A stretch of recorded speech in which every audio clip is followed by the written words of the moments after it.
All right, folks, welcome. Because we do things a little differently here at Action Coach, we're all about taking action, so I'm going to have you all stand up with me. All right, fantastic. Now, big stretch up. Okay, and to your left, stretch it out. All right, to your right. All right, hands on your hips. Stretch it back. And then down and touch your toes or your knees or whatever you can do. All right, and then just give it all a big wiggle out. Okay, before you sit back down, have you raise your right hand. You're going to go around the room, watch the cameras at the back, and you're going to high five everyone. And when you high five them, you're going to tell them that they're awesome. All right? You're awesome. You're awesome. All right, everybody, walk around.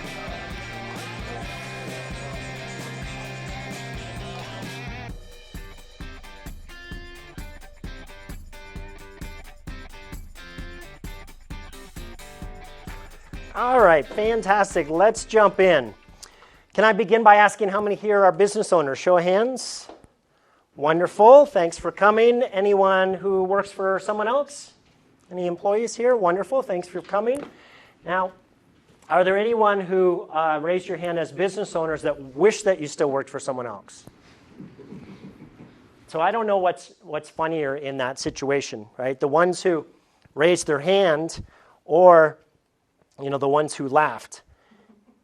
But being in business is a tough gig. Sometimes it can be a little thankless and overwhelming, so I appreciate the fact that you all came here tonight to learn a little bit more on how to build a better business. So the things that I'm going to teach you tonight are based on best practices of how great companies are run, and some of the things that I'm going to share, you're going to think that they might sound too good to be true. And they are too good to be true if it wasn't for the fact that we've been doing it with businesses around the world for the last 30 years. So the best practices, the tools, the knowledge and information that we're sharing are things that are going to allow you to build a better business, make your organization better.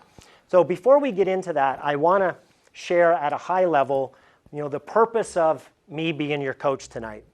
Well, first of all, I should get permission. Raise of hands. Do I have an okay to be everyone's coach this evening or this afternoon?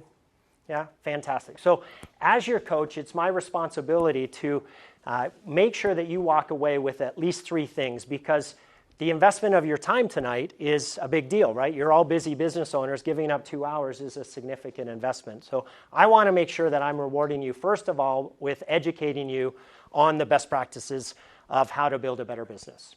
Second, I want to make sure that you walk away with a couple of strategies that you can apply in your business right away. And then finally, to help you decide, what level of coaching might make sense for you if coaching is something that at the end of the evening you say, hey, yeah, this makes sense for me and my business. Show of hands, how many people have made mistakes in your life?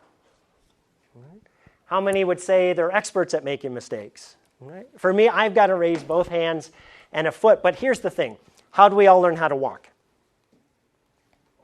We fell down, right? We made tons of mistakes. And the thing that happened then is that for most of us, we had somebody who was cheering us on, clapping, motivating us. So all we knew is that we were doing exactly what we were supposed to be doing, right? So we kept doing it until we actually learned how to walk. When we become adults, some weird things happens that for some reason it's no longer acceptable to make mistakes, right? And we get taught that we have to, hold ourselves back and not really go after it because we might fail, and failing is for some reason wrong and bad. So tonight I guarantee that you're going to hear some things that allows you to build a better business, to implement some strategies, to become a better leader, to become a better manager. But the thing is that you have to be willing to put yourself out there. Studies have shown that if you just simply sit and listen to what I'm sharing this evening, you'll retain about 7%. If you take notes, that retention goes up to about 50%. So that's why you've all got the note pad in front of you with the pen. And then if you fully participate in the learning experience, so fully participating means playing my silly games, right? The high five, when I'm asking questions, participate, raise your hand, shout out an answer.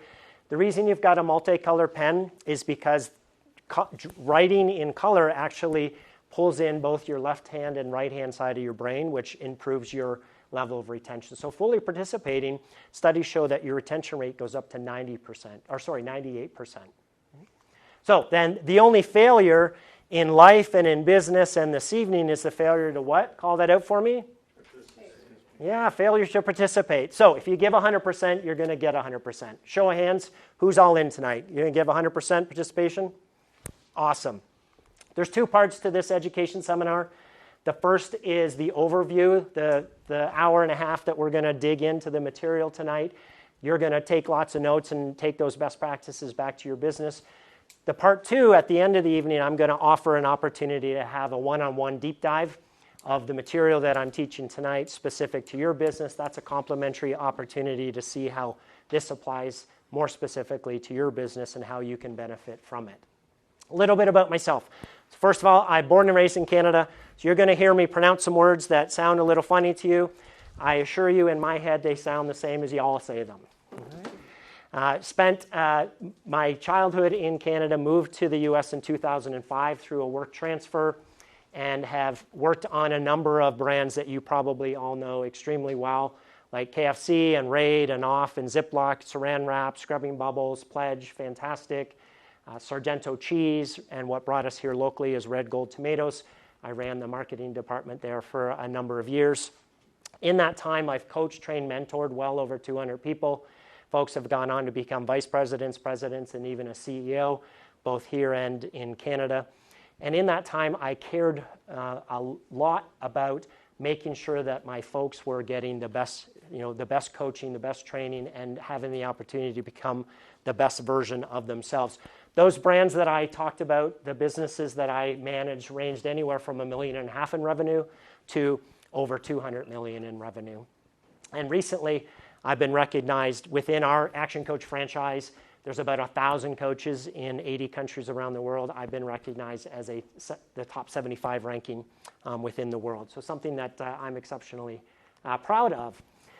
Why we do what we do. So first of all, this is my family. My oldest stepson, Tony, is 28, lives up in Milwaukee.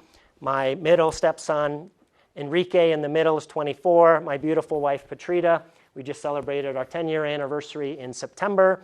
And then my youngest stepson, Adrian. This picture's a little aged because he just turned 17. And he doesn't like it when I say my youngest or little stepson anymore. Growing up, we didn't have a lot of money. I didn't realize we didn't have a lot of money until we got into school, and the kids started teasing me about not having brand name shoes or not having the right jeans.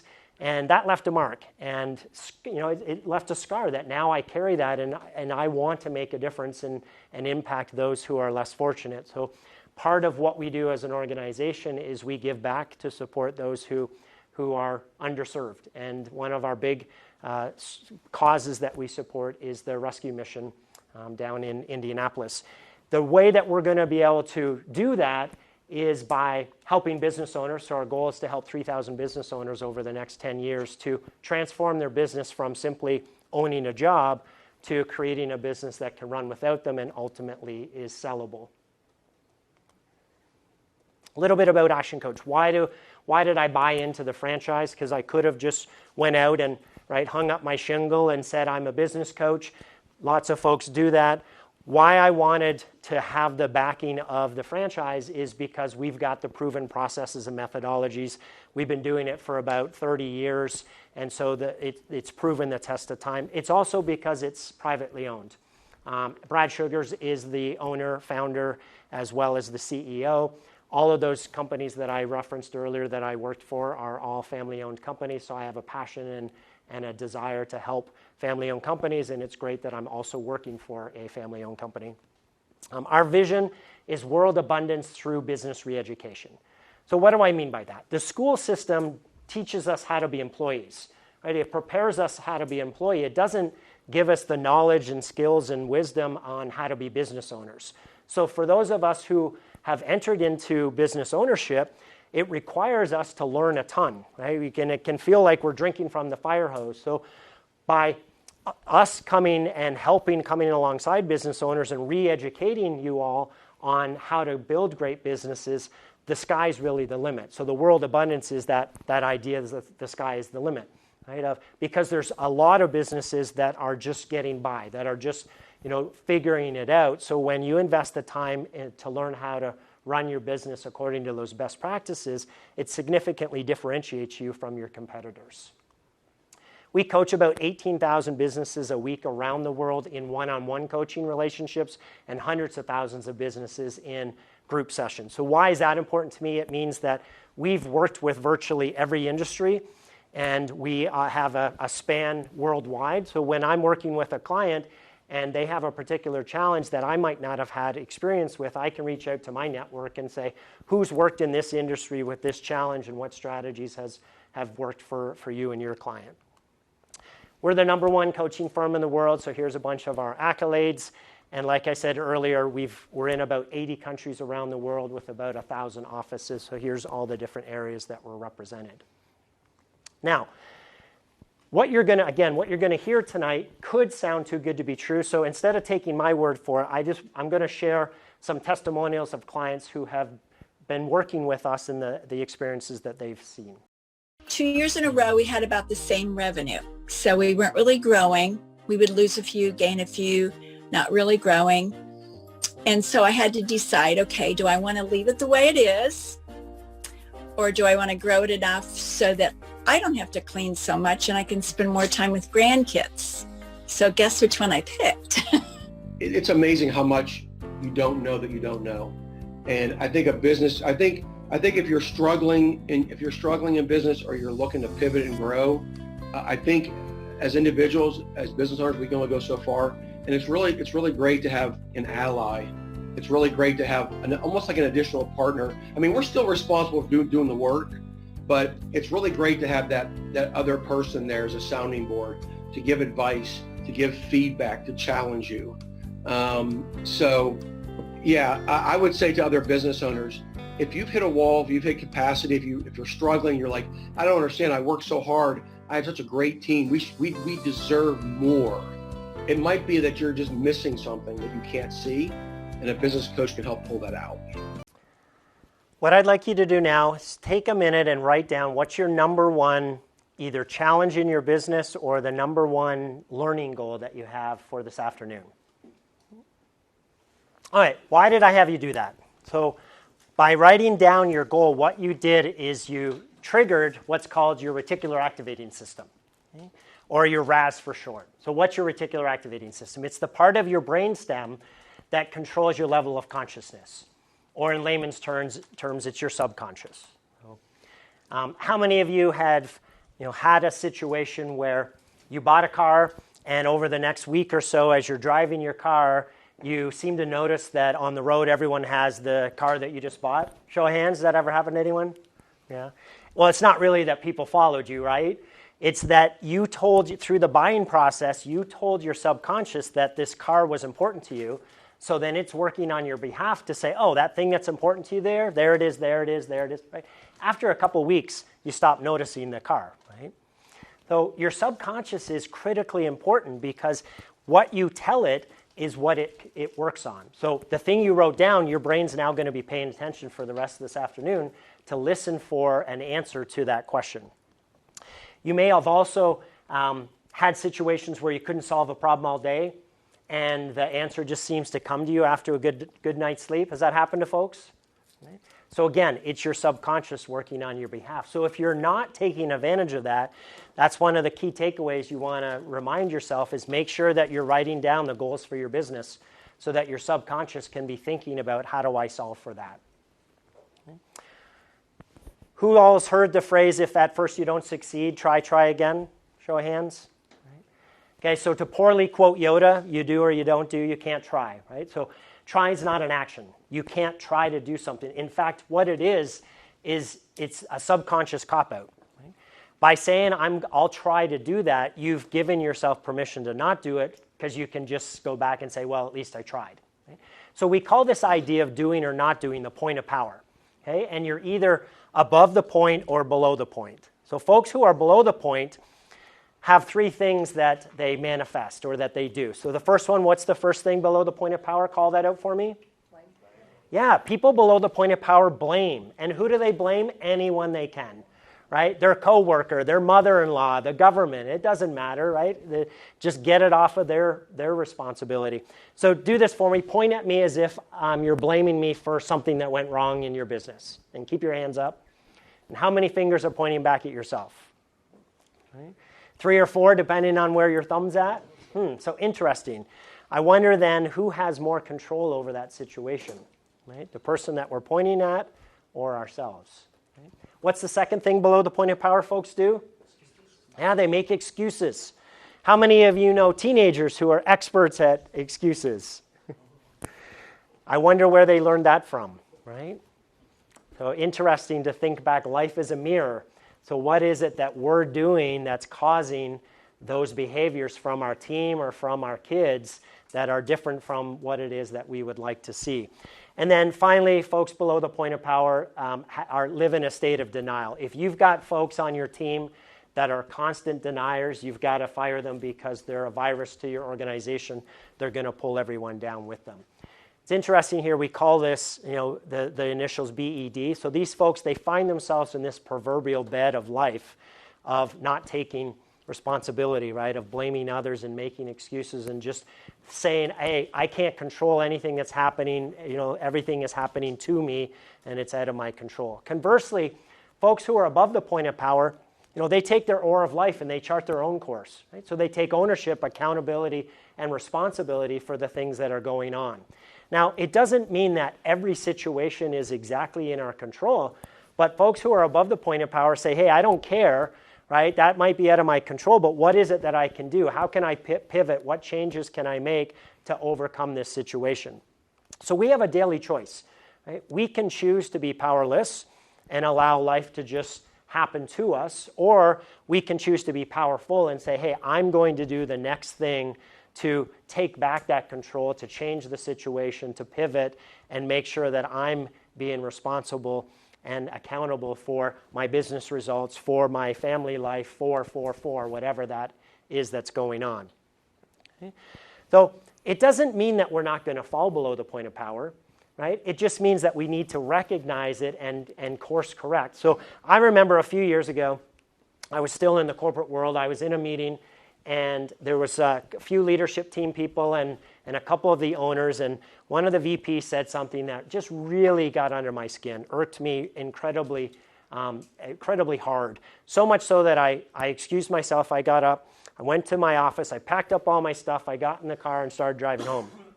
And then as I was driving, I'm thinking, I wonder how I'm going to explain this to my wife. And so I did a U-turn. I went back to the office, and with my tail between my legs, I walked back into the meeting. Fortunately, I wasn't gone very long. They just thought I had an extended bathroom break, and I got to keep my job. I share that because stuff happens, right? We're gonna lose a customer, or a client's gonna fire us, or a prospect that we thought we were for sure we're gonna land.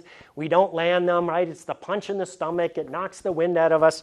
We dip down here and we feel sorry for ourselves, and we lament and we complain and we point lots of fingers. But the point of this is that if we stay down there, we've given up control and power, and then we just let life happen to us. If we recognize, hey, I just made a wrong turn, or I made a bad move and I need to go back into the office and sit through the rest of that meeting, we take back ownership, accountability, and responsibility. So show of hands, who's all going to live above the point of power, at least for the rest of the seminar? Fantastic. Little bit about learning. Okay? The thing about learning is that we need to make sure that we don't get caught in this concept of I know. Who has or knows teenagers that seem to be experts at everything? Okay. Right? So my stepson, I'll remind him to do something that he always forgets doing, and the first thing he'll say back is, Tim, I know. And in my head I'm thinking, well, if you know, then why is there like multiple times where you've forgotten to do it? What happens though, as soon as we say I know, is we've shut off our subconscious, our reticular activating system of the possibility of learning. And it goes and works on other things that we've told it to do. So we want to make sure that in the moment that we keep an open mind to that learning, and be open to the fact that, hey, maybe we do know 80% of the conversation, but there's potentially, right, 20% or a key nugget in this interaction that we're having that could be the solution or the solve for our business challenge that we're having. And if we say, I know. So when we become adults, right, we're not as bold often as teenagers that just shout out, I know. We might do things like, in a meeting that we're not really engaged, we might sit with our arms crossed, or we might subtly roll our eyes when somebody says something, right, that we already know, and we're like, who do they think they are, right? Or we might whisper under our breath, I already know all this. In fact, you all might be sitting here right now saying, hey, Tim, I already know everything you're sharing. When are you going to get to the good part? So the key is keep an open mind. Instead of I know, introduce a new language into your vocabulary of, isn't that interesting? Or, tell me more, right? To keep that open mind of the possibilities of continuing learning. Another thing about learning is that we've got to make sure that we're willing to have some, what is this? Everyone shout that out? Fun. Yeah, some fun, because guess what? Business is hard, right? It can be hard. There's times that it can be thankless. And if we're not having fun on the journey, then it can wear us out. And when I say fun, I don't mean save it up for the big milestones, right? Don't wait for the 6 month, we're going to have the summer picnic or the Christmas party. It's what are we doing on a daily and weekly basis to make the journey fun? Celebrate the wins. So every Monday, our team on Zoom, because my VA is overseas, but on Mondays we go around and we share what was your biggest win from the previous week, and then accountability of how did you celebrate it, right? And if they didn't celebrate, or if I didn't celebrate, then we hold each other accountable. What are you committing to doing, be it by the end of the week, to celebrate that win, right? And then we congratulate each other for the win and move on to the rest of the agenda. So you want to be thinking about what is it that you're doing on a daily, weekly basis to introduce this idea of celebrating the wins so that you're building that momentum with you and your team. So let's talk about business. There's really two types of businesses. Okay? The first is where the business is driving you, the business owner. So in this situation, it might look like, hey, I need to make every decision, right? All aspects of the business need to filter through me, right? I can't trust my team to do things independently of me, and I'm working 60, 70, 80 hours a week. The other type of business is where you're controlling the business. Right? So in this situation, you have a team and processes in place that you can delegate and trust that things are being taken care of. It's not unheard of to be able to duck out to go to a kids event, at school, or take a 4-day weekend, or go away for 2 weeks on vacation and know that everything is being handled while you're away. How many of you know people who used to own a business and ended up going back and becoming an employee, working for someone else? Right? Yeah, unfortunately, the stats are pretty high in terms of business success, right? Depending on which article you read, it can be up to 80% of businesses fail over the lifetime of their business. And the number one reason is burnout. Does anyone know folks who owned a business and just got burnt out? Right. Why that happens is because in the first couple years of starting our business, we do need to put in those longer hours, right? Those 60, 70, whatever hours a week to figure things out and to navigate. But over time, that's not sustainable, right? We can't keep up that pace, and it gets to us. And for a majority of the folks who go out of business, that's what caused it, is that burnout. Because you just can't burn the midnight oil ongoing and year after year after year. So what we teach at ActionCOACH is a different mentality, a different way of thinking of that. Instead of the hustle and grind year over year over year, it's climbing up what we call the entrepreneurial ladder. So we all start out as employees, right? And then those of us who have decided to become business owners, right, we go out on our own and we become self-employed. And in the self-employed model, we're on a teeter-totter, right? We get the work, we do the work. We get the work, we do the work. And while we're doing the work, right, we're not getting the work. And so when the work runs out, right, then we're like, oh crap, I got to go and get more work. And then, right, teeter-totter back and forth. As we build our business, we may hire some employees, so then we become a manager, right? And this is now where we're managing the employee to do some of the work for us, but we're still heavily involved in all of the nuances of the business. So it's, in this situation, it's more like a Ferris wheel, right? Where in the Ferris wheel example, we are managing the circle going around to make sure that the employees are doing what they need to do, but we still have to be heavily involved in much of the day-to-day of the business. So after we become a manager, the next step up is business owner. Okay? And at the business owner step, what we're focusing on here is taking ourselves out of the day-to-day and actually becoming what we call a true business owner. So a true business owner is where the business can run independently without us, and we could go away for 3 to 6 months and know that everything's taken care of. When we've established that level within the business, we've freed ourselves up and we have a passive income from the business to be able to invest. Invest in stock market, buy other businesses. We may sell the business, right, in terms of, and then focus on what's next, with the ultimate at the top of a true entrepreneur. A lot of folks will call themselves entrepreneurs down here, but are true entrepreneurs when other people are investing in our businesses. So then why do most business owners stay stuck at this self-employed level, right? Or what we call buying ourselves a job?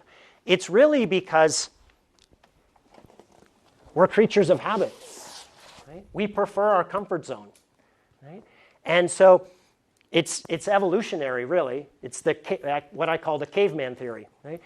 Way back when, you stepped out of the cave, something ate you, right, and you died. So then we evolutionarily formed this idea of, hey, I've got to stay in my comfort zone. I've got to stay in my safety bubble. Right? I shouldn't step out because who knows what's going to happen. But the reality is everything we want in business and everything that we want in life is on the other side of our comfort zone. So our natural resistance to change is what generally keeps us stuck at this self-employed level. So I'm going to introduce a formula here. So this is the change formula. D times V plus F has to be greater than R. So R is our natural resistance to change, that I just talked through. D is dissatisfaction. Okay? So dissatisfaction with our current situation.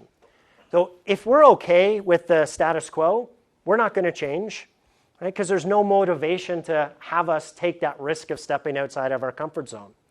Though we need to spend time thinking about our current situation and how dissatisfied are we with it, right? Is it a big dissatisfaction? Peel back the layers of the onion and understand, like, how many hours am I working? When's the last time I took a real vacation, right?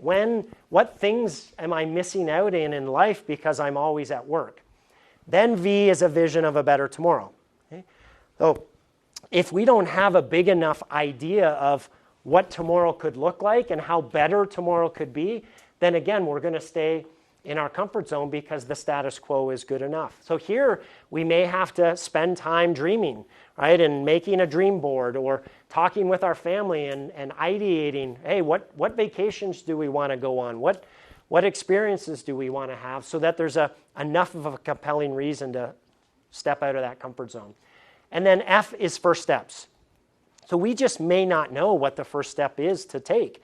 We may not know what to do next to grow and evolve the business to get to that next level. So you guys have all taken a step today by coming here to learn, about the 6 steps to building a better business. So that's one step that you take. So all of this has to be greater than that natural resistance to change, or we will stay stuck where we are. This same concept applies to our employees. Right? If we see our employees aren't doing the things that we've asked them to do, this is a great exercise to think through and walk through with them to understand why are they okay with the status quo. All right, this brings me to ActionCOACH's definition of a successful business. Now, this is very different than how most people define it. To us, it's a commercial profitable enterprise that can work without you. So what do I mean by that? Let me get into this a little bit more. So we have a format, a structure, a foundational tool that we use. It's called the 6 Steps to Building a Better Business. So I'm going to walk through this first of all at a high level, and then I'm going to dig into each one.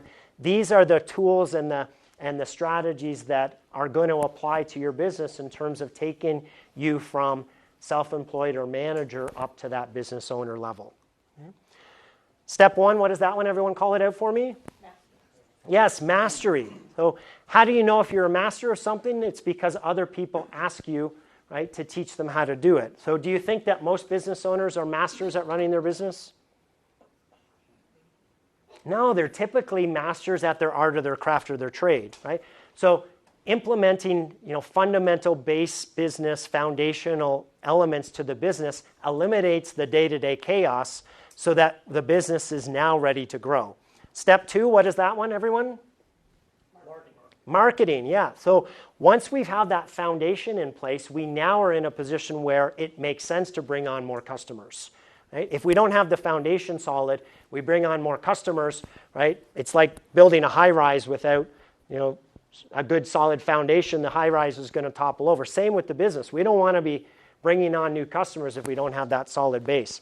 So this is all about marketing, making the business attract more customers, our sales process to convert those customers into, or those prospects into customers so we get a predictable cash flow. Step 3, what is that one, everyone? System. Yeah, system. So when we've got that cash flow coming in, we can now invest it back into the business to systematize the business. So it'll be everyone's responsibility in the company to make the business run more efficiently and effectively. Okay? Then we have team. That's all about structuring the business for growth. Then we are at scale. This is when we've got a well-oiled machine that can run without us. We replace ourselves with a general manager or a president so that we open ourselves up to freedom. Freedom is what I was showing on the entrepreneurial ladder. This is where we become an investor, right? We're focusing on wealth generation because we've got this business running without us, or we're focusing on our own personal growth and development, or buying new businesses or starting new businesses. Okay? So the 6 steps to massive results undoubtedly requires massive action, right? It's not an easy check the box to build a business according to these best practices. So it takes extra time, right? It takes people being able to step out of the day-to-day and focus on these strategies to make the business better. Our overall framework format, we've got a number of templates and tools and structures. And so this page is just showing that the 6-step coaching system has a lot of different elements to it. I'm going to talk through many of these as we go through the rest of the presentation. Okay, so mastery. I'm going to now dig into each one of these in a little bit more detail. And I'm going to use that definition of a successful business that I introduced earlier of a commercial profitable enterprise that runs without you. Okay? So at the mastery level, we're just simply focused on building a commercial enterprise. Okay? I use the analogy of the high rise. So if you don't have strong footings and a solid foundation and you go to scale the building, it's going to topple over. Same with our business. If we don't have these fundamental foundational elements in our business and we go to scale the business, it's going to get all wobbly. It's going to be chaotic. So this step is all about making sure that we're setting that foundation to eliminate the chaos. There's 4 areas that we focus on when we're talking about mastery. Okay? So the first one is destination mastery. So think Stephen Covey's idea of begin with the end in mind.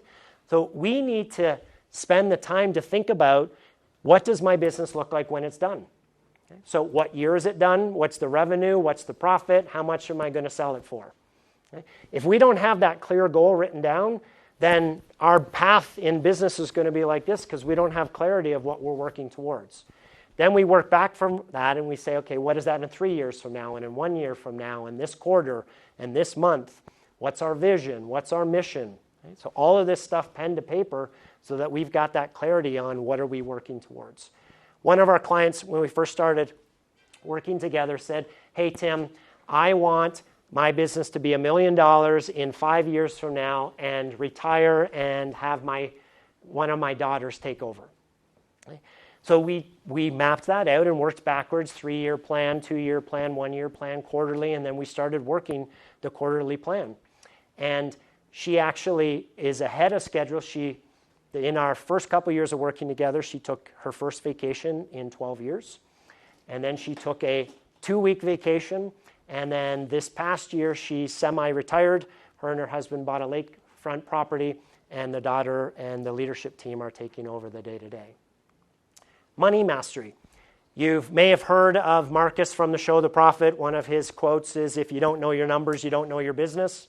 So the idea here is, if we don't have crystal clarity of our financials in our business, then we don't know how to make business decisions because we don't have that data to be able to rely on.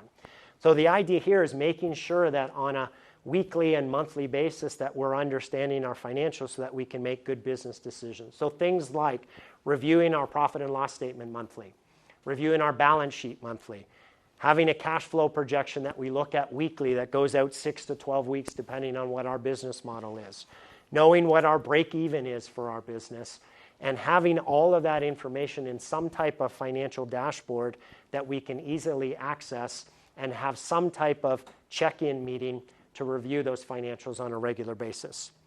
One of our clients, when we first started working together, said, Tim, I just pack all of my stuff up in a box at the end of the year, and I drop it off at my CPA, and I pray that I'm profitable. Okay? Now, I am a praying man, so praying's not a bad strategy. It just happens to not be the best strategy when it comes to running our business. So now they've got that consistency of they have a CPA that balances their books, or a bookkeeper, I should say, on a monthly basis. We review their P&L. We look across line items to see if there's any variances from month to month so that they can understand what their numbers are and make good business decisions based on those numbers. Time mastery. So the idea here is that left to our own demise, we're all less efficient and less effective than we could be because stuff just comes up and emergencies and fire drills, and we can get pulled down rabbit holes. So time mastery is all about making sure that, first of all, we understand the value of our time. So take your total company revenue and divide by 2,000 hours, and that's your hourly worth to your organization.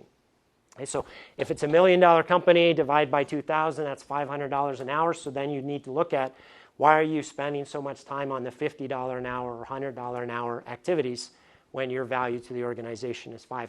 Okay? So things like, we do a time study. We have all of our clients look at where are they spending their time over a 2-week period, and then we critique that through a couple of tools, but one is the value of your time tool. Okay? Another thing that we do is what we call a default diary. Okay? And the default diary is blocking out your schedule and determining where should I be spending my time. Okay? What I mean is, okay, so maybe this 2 hours I should be doing business development, maybe this 2 hours I should be doing marketing, maybe this 2 hours, whatever, right? And then we hold ourselves accountable to that block scheduling so that we're accomplishing the most important things that we should be doing throughout the day. One of our clients, when they did the time study, realized that they were spending 7 hours a week on their phone. Okay? And it was like 15 minutes here and 10 minutes there, and it might start with a business need, but then it drifted into Amazon or the news or playing games. So when she did that, she realized that if she just keeps her phone out of reach and upside down, she's able to gain back 7 hours a week to work on the business and get a whole lot more accomplished. This same principle has to apply to our employees as well. We need to make sure that our employees are being efficient with their use of time also. And then finally, delivery mastery. Okay?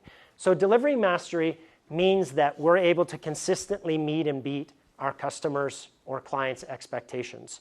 And that as we scale, so the question that we talk about is, what if you were to double your number of leads in the next 12 months? Right? Could the current systems and processes handle that doubling of volume? If not, we need to make sure that we are ready before we go to step 2 with marketing and sales. The other thing is that most people assume that they're meeting and beating customer expectations, but here's the thing. The majority of people who are mildly dissatisfied with you will never tell you. They'll just let you know when they fired you. So One of the things that we do here is we make sure that we're asking our customers for feedback on a monthly or quarterly basis. Right? What are the things that we're doing well, and what are the things that we can improve upon? Right? Those questions are gentle enough that most people are willing to answer them and give us that valuable information on what can we do differently to improve and make a better business and retain those customers. All right, step 2, marketing. Back to our definition, we have a commercial profitable enterprise, and we're profitable because we are introducing the concept of a niche. All right? What I mean by a niche is, well, the opposite of a niche, I guess, is that we're competing on price. So a niche is all about no price competition. Okay? The moment that the only reason that our business exists is because we're the best price, we set ourselves for someone out to come in and undercut us. Okay? And lots of people are willing to undercut, and lots of people are willing to not make money to take market share. And if we play that price game, right, it's a death spiral to the bottom. So we want to make sure that the only reason we exist is not because we're the best price. Instead, we have a unique selling proposition, or a USP. So a unique selling proposition is, what is it that clearly differentiates us from our competitors so that we can charge the price that we need to have a sustainable business model? You heard some of the things I referenced earlier about ActionCOACH, right? We're the number one coaching firm in the world. We've got 1,000 of us in 80 countries around the world. We've dealt with virtually every industry in business. So, and I've got this network of people I can reach out to ask questions and bounce ideas off of to help my clients. So those are all things that are unique and different that make us, different and from our competition. So you want to think about what is it that makes you different? What is it why do people buy from you, or why should people buy from you? What is it that you provide that your competitors don't? And then you want to make sure that you're communicating that in your marketing and your sales activities. Secondly is to have a guarantee. Okay? So what I mean by a guarantee is, think about what is the number one hesitation of a customer buying from you, and then guarantee against that. So in our example, with coaching, the number one concern or hesitation is always, what if it doesn't work? Right? So our guarantee is, within 17 weeks of working together, your business will grow enough to pay for our fees, or we keep working for free until it does. Okay? Now, that means it does require that the client does the work, right? The client does the things that they commit to doing. We know that if they do the things on a weekly or bi-weekly basis that I'm talking with you about this afternoon, that their business will improve enough to pay for our fees, so we guarantee that. Okay? Now notice I didn't say, and we keep working for free until it does. So notice I didn't say money back guarantee, because then that creates a cash flow issue that we don't want to be affecting our cash flow. So think about in your industry, right? What is the number one hesitation, and guarantee against that? If you can't think of one, there's lots of things that you have to provide by law. Just guarantee that you're going to provide that, because at least you have a guarantee and nobody else is communicating a guarantee, so you're going to differentiate yourself in your marketing and sales. The next thing within the marketing bucket is we need to make sure that we're testing and measuring. Okay? A lot of folks with marketing will throw stuff at the wall, right, and pray that something sticks, and that there's enough throwing that they get enough lead generation of the stuff that sticks. There's stats, I think one of the ones I have heard is about 80% of marketing fails. We just don't know which 80%. So we need to be testing and measuring. Okay? We need to make sure that each marketing strategy that we're implementing, that we've got a tracker of, how much is this costing, how many leads are coming from it, and did those leads convert into a customer or a client, and understand what our return on investment is. If we have a return on investment, we keep investing, putting more money into that marketing strategy. If we don't, we move on and find other ones. Now, marketing also takes a little bit of time to work through and do some nuances. So you've got to do some tweaks and changes along the way. So we help our clients with that as well, make sure they're putting their best foot forward. There's a thing called the marketing 10 by 10. The idea here is, just like investing our money in the stock market, we need to diversify our marketing. So this strategy might be really good this month, but for some reason it doesn't work next month, but then again it works in 3 or 4 months from now. So we can't put all of our eggs in one basket. We need to build up to 10 different marketing strategies, with each one representing about 10% of our lead expectations. That way, COVID's a good example. If this seminar was my only lead gen and the world shuts down for a couple of years, I would have been screwed. Right? And so it wasn't my only marketing activity. I had others to be able to diversify and weather the storm. So you want to think about for yourselves, what are your different marketing strategies that you're using to make sure that you're diversifying. The last piece within the marketing step is what we call the 5 ways to massive profits. So let me explain how this works a little bit. Most business owners generally know how many customers they have. They know what their revenue is, and they know generally what their profit is. Of those, what do you think is the most important? Everyone's going to be different because your industries are different. So just shout out, for you, what's the most important of those 3? Profit. Okay, profit? Profit? Customers, okay. Any other thoughts? Revenue? Okay. All right, so it's actually a trick question, because none of these are the most important because they're results. Okay. What I mean by that is we can't go out tomorrow and just get another customer.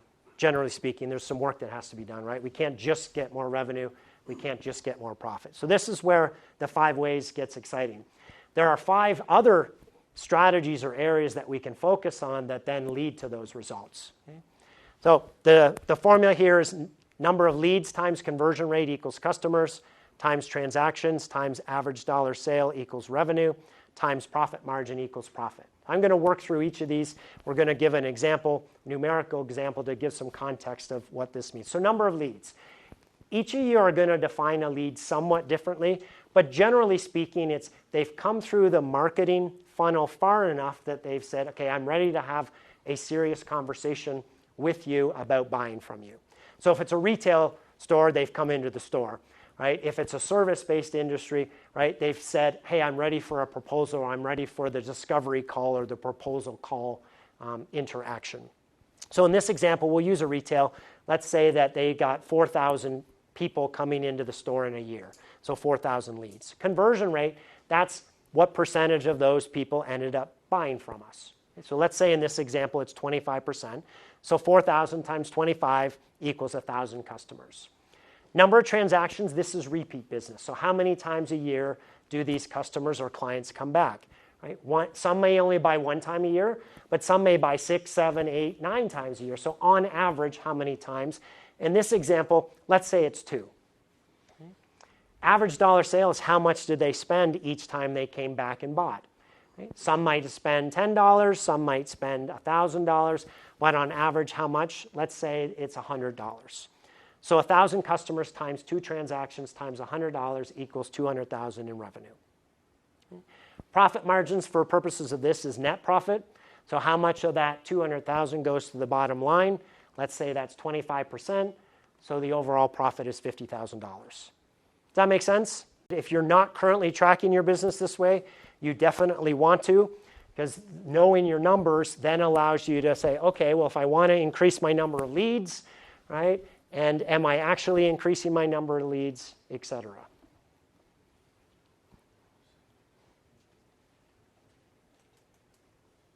How many folks, just show of hands, how many folks know all of these numbers in your business currently? Awesome. Okay, great. So yeah, definitely take a picture, and that's something that you'll want to put as your homework of looking at your business this way. All right, systems. Back to the definition. It's now a commercial profitable enterprise that works. We define systems as saving yourself time, energy, and money. So let's use an example that you all know well.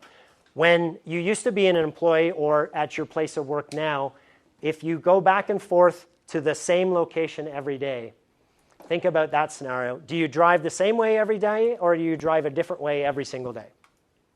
Generally speaking. Same? Why? It's the most efficient. Yeah. Traffic's messed up. Yeah. Efficient, easy. Right? And now, when you're driving back and forth the same way to that location that you know and the route that you know by heart, are you thinking about, hey, I've got to find the gas pedal and where's the blinker, and oh, I've got to make sure that I'm doing the hand over hand on the steering wheel. Are you paying that much attention? What are you doing instead? Listening to music. What else? Yeah, about what you have to do maybe when you get to the office or what you have to do when you get home. Why are you not having to think about the mechanics of driving the car? It's automatic, yeah. You've systematized it, right? You've done it for so long that it's just natural. So think about that same principle in your work environment. About 80% of what happens in your work environment is routine work that can be systematized. Okay? So systematized can be just simply like the driving where you just know exactly what to do. It could be that you write out, here are the 5 steps on how to do this thing that I as the owner are an expert at, but you as the employee aren't. So let me map it out on a piece of paper, or let me show you a video, or more evolved systems in terms of SOPs and using technology like QuickBooks or a planning software and things like that. There are a number of ways that we want to look at systematizing the business. We call it the 9 ways to systematize. It starts with having a vision statement. So pen to paper, why do we exist? What is the greater purpose that we want to create in the marketplace? You saw mine earlier, right? Our company, it's all about impacting 10,000 underserved, the lives of 10,000 underserved people over the next 10 years. Okay? Vision, same idea, pen to paper. How are we going to accomplish our vision, right? What's the actual thing that we do? So for us, it's through business coaching and helping 1,000 business owners to scale their business, to go from simply owning a job to having a business that can run without them. Culture statement, right? What are the values and the beliefs of your company? And this is critical because we need to use that in our marketing, in our advertising of our jobs, right? In our job ads, because we want to attract people that align to our culture, because we can teach skills and people can gain experience. But if you've ever had people who are not a cultural fit in your company, you know how dangerous and disruptive and destructive that is. We need to make sure that we're communicating what our culture is so we're attracting the right people. SMART goals. We need to write out what are the goals for the business. SMART is specific, measurable, attainable, results-oriented with a time frame. Okay? I want to grow is not a SMART goal. Right? I want to grow by 25% by December 31st, 2023, right, is a SMART goal. Organization chart. Both what does my company look like when it's done, what is the organization chart, and then pull that back to today, how many of those positions is my face on or my business partner's face on, and therefore what am I going to need to hire to get myself out of the day-to-day to work towards that long-term vision. Also, people need to know reporting relationships, right? Who reports to who manages who, and that org chart provides the clarity there. Positional contracts. Notice we call them positional contracts, not job descriptions. So the reason is because we ask our employees to sign it, to agree to these are your roles and responsibilities, so that when they're asked to do something and they say, hey, but this isn't my job, and you can pull up the thing and say this last bullet point that says, and anything else your manager requests you to do, they signed it and it's part of their job. It also just ensures that there's clarity within the organization of what are they being held accountable to. Key performance indicators, or KPIs. The company needs to have key performance indicators, and also every team player needs to have key performance indicators. Though what am I holding you accountable to on a week-to-week and a month-to-month basis? Right? The roles and responsibilities aren't measurable. Key performance indicators are, so it's an easy way to hold our team accountable to, are they delivering what they need to deliver? Right? How-to systems.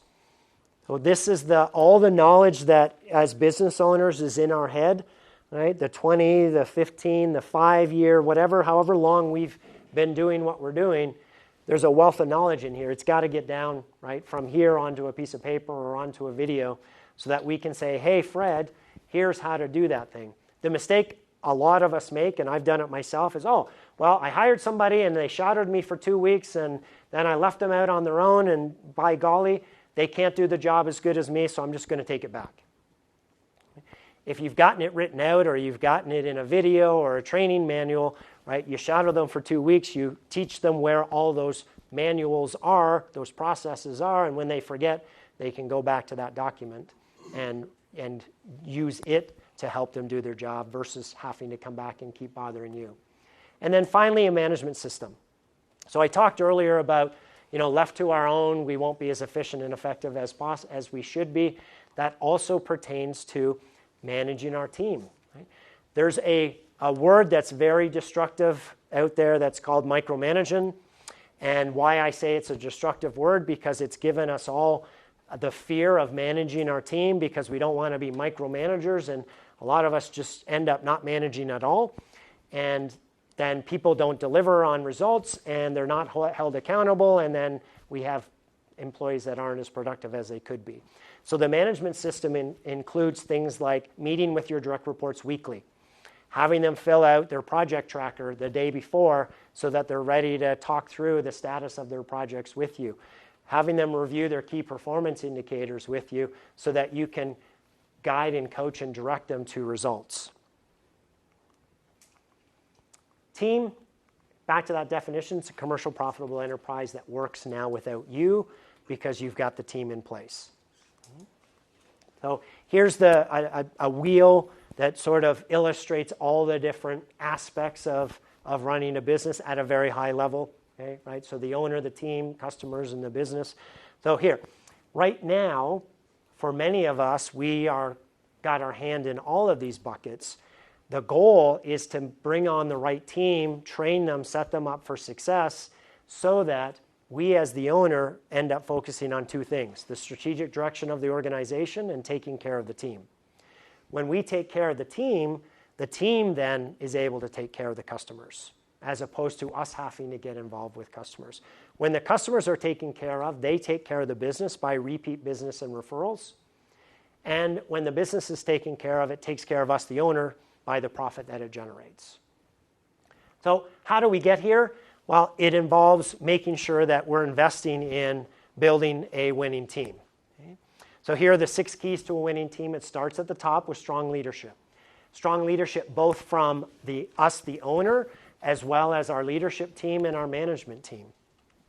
We need to have a common goal that everybody understands, right? This is the direction that we're going. Right? And so let's make sure that all the activities are in line with that direction. Rules of the game. Everybody needs to know how the business operates and what's acceptable, what's not acceptable. Think of sports. If you throw everybody out onto a football field and they don't know how to play football and they don't know the rules, then it's going to be chaos. Right? So people need to know what's a 5-yard penalty versus what's eviction from the game, right? And how the general game is played. An action plan. So there needs to be a 90-day plan for your business, right? Broken down in terms of here are the goals for the next 90 days. Here are the strategies that need to be implemented over the next 3 months. And then tactically, here are the week-to-week tasks or assignments that need to be accomplished so that we're moving ourselves forward to that 90-day plan. And individuals need to be allocated or assigned those responsibilities on the 90-day plan and then have check-ins to hold them accountable. Support risk-taking. So earlier I talked about how we learned how to walk and we fell down and that was okay. Well, same thing happens in business. Our team is going to make mistakes. We make mistakes. Right? So we need to create an environment where it's okay to make mistakes. It's okay to take some risks and fail, but have a safety net so that our team can't fail too big. And that's where those weekly check-in meetings with our direct reports come in to prevent bigger mistakes from happening because we're reviewing their project trackers. And then finally, 100% involvement and inclusion. We all want to be part of something bigger than ourselves. Right? We all want to feel like we're making a difference. Right? It seems that the younger generation has more of that, right? More of a desire for that. So we need to create an environment where we're asking for their input. We're asking for their opinions. Right? They're going to have experiences within the business that we don't. So their input's going to be valuable. Now, it doesn't mean we have to always take it. We just explain to them, well, thanks for that input.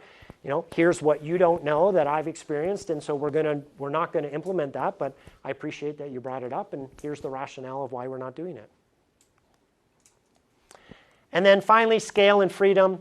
So your you've built this business that can run without you. So at this point, you're able to step out of the day-to-day, focus on what's next, right? Is it selling this business? Is it using the passive income to start another business or invest in? Maybe it's real estate, right? So you're focusing now on wealth generation and enjoying the fruits of your labors. Most important at this step is to replace yourself. So a general manager or a president, right?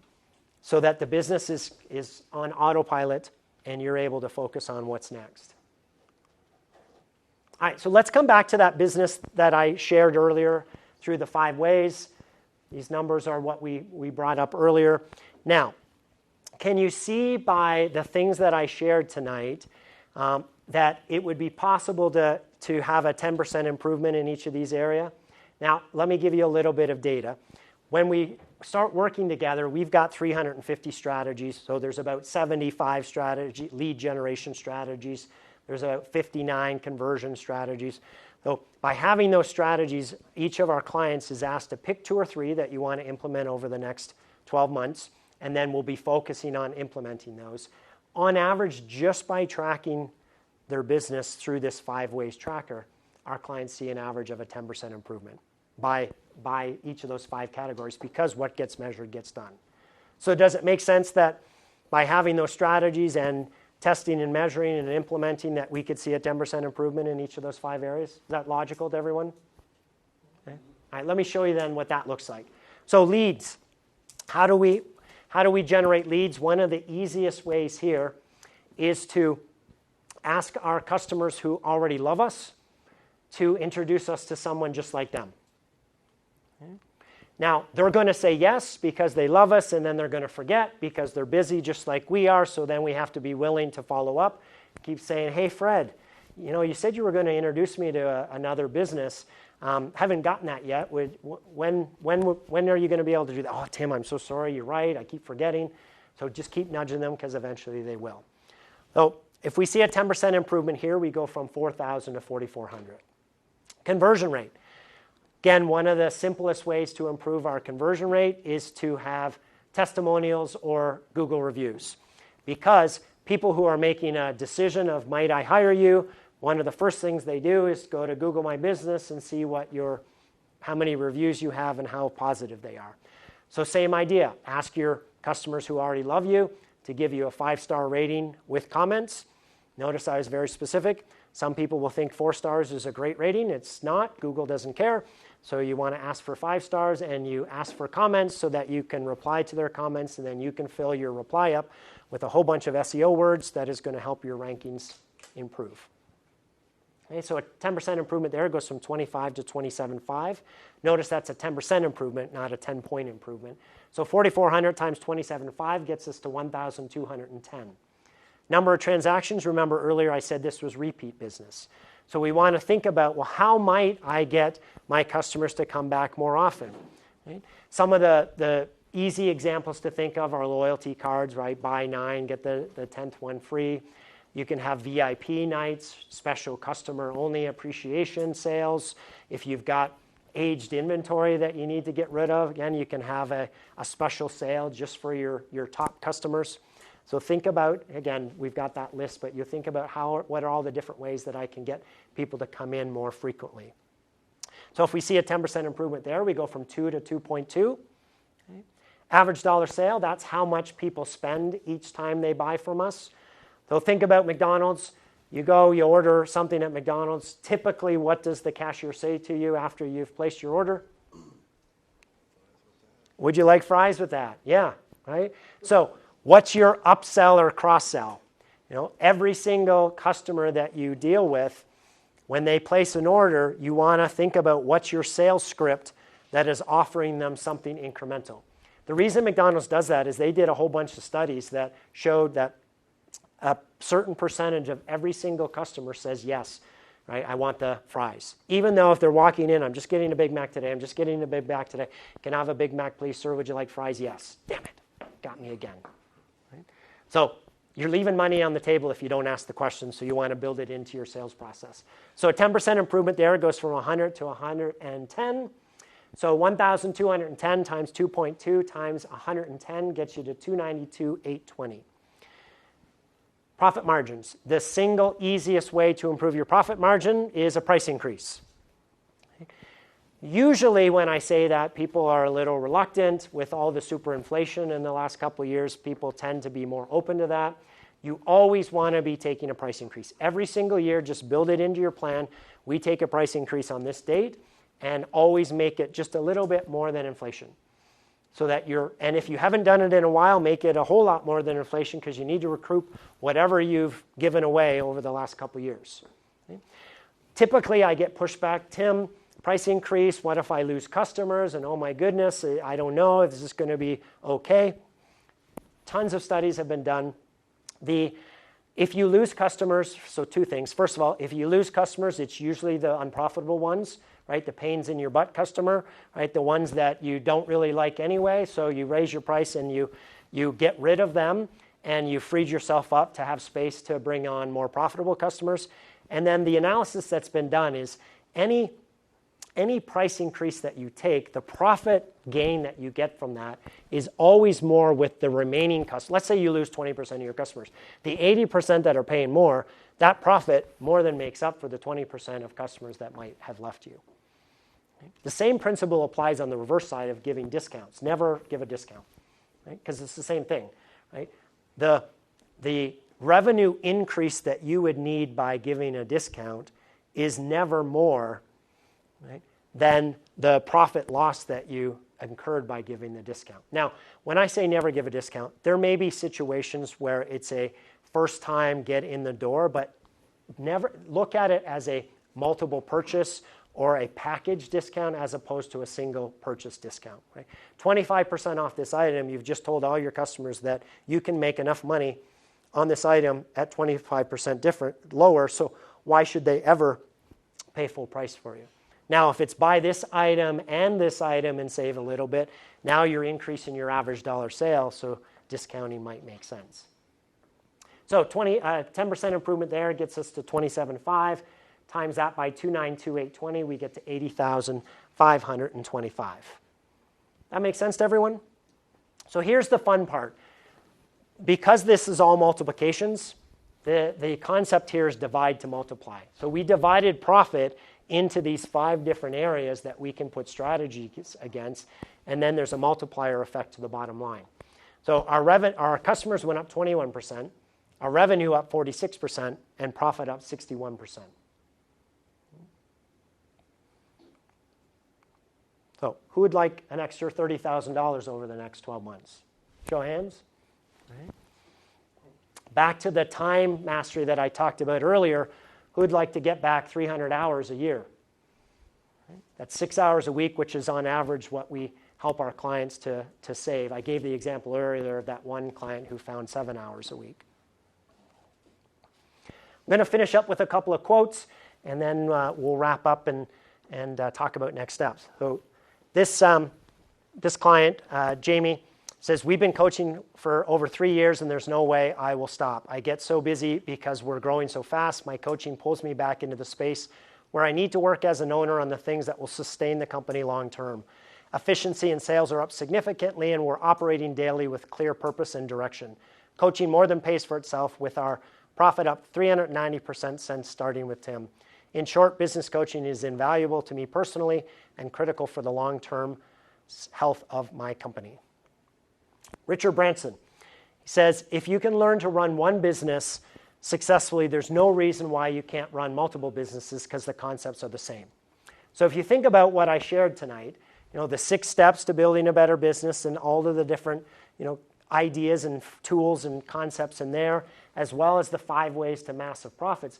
Once you've implemented that in business number 1, it becomes really simple to then implement it in business number 2 or 3. In fact, some of our clients actually do that. Right? They'll buy broken businesses, or clients around the world, they'll buy broken businesses, implement these best practices, and then either continue to operate them as passive income or flip them for a significant profit gain, because businesses that run without the owner are worth a whole lot more when we go to sell it than a business that the only reason it works is because the owner is there. Jim Rohn says never wish your life were easier, wish that you were better. Okay? So always work harder on yourself than you do on your job. That brings me to another formula that I want to share here. Be times do equals have. So we all have things that we want out of life. Right? Those of us who have went into business for ourselves, the things that I generally hear, so I've talked to hundreds, probably close to 1,000 business owners over the last few years, and the thing that I always hear back in different versions, but it ladders up to, why'd you go into business for yourself? I wanted freedom, flexibility, and wealth. Okay? And then how's that going for you? Well, I'm actually working harder than I did when I worked for someone else. I'm working longer than I did when I worked for someone else, and I'm making less per hour than I did when I was working for someone else. So the reason for that, though, is back to the I've bought myself a job idea, right? So if I bought myself a job, I can't get out of the teeter-totter of do the work, get the work, do the work. Okay?